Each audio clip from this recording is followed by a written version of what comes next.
Safa number 85. 85.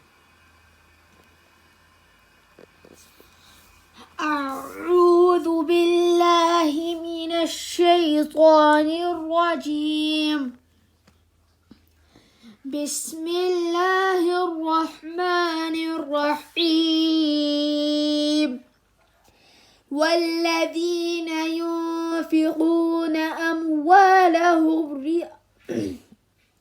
أموالهم رئاء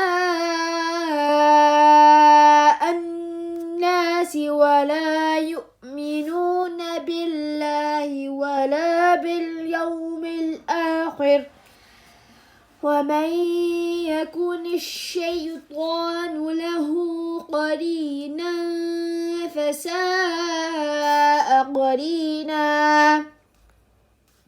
وماذا عليهم لو آمنوا بالله واليوم الآخر وأنفقوا مما رزقهم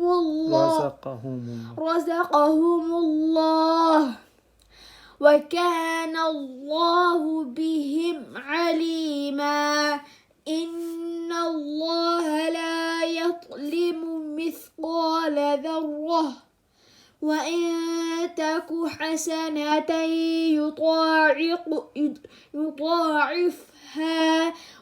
يضاعفها ويؤت من لدنه أجرا عظيما.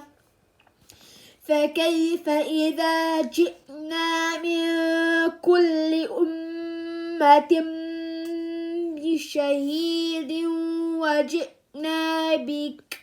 وجئنا بك على هؤلاء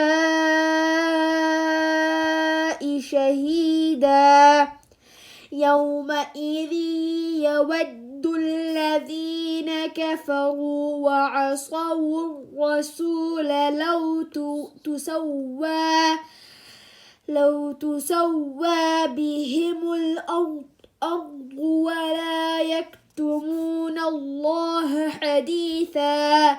يا أيها الذين آمنوا لا تقربوا الصلاة وأنتم سكارى حتى تعلموا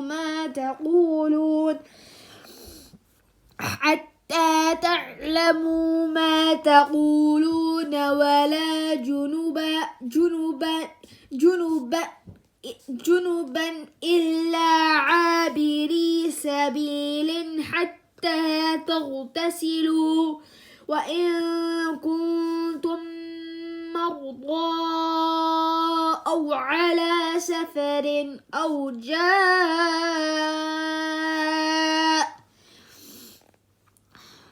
جاء أحد منكم من الغائط أو لامستم النساء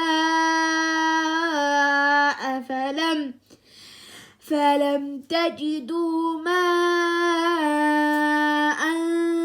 فتيمموا صعيدا طيبا فامسحوا بوجوهكم وأيديكم إن الله كان عفوا غفورا. ألم تر إلى الذين أوتوا نصيبا من الكتاب يشترون الضلالة ويريدون أن تضلوا السبيل. صدق الله العظيم.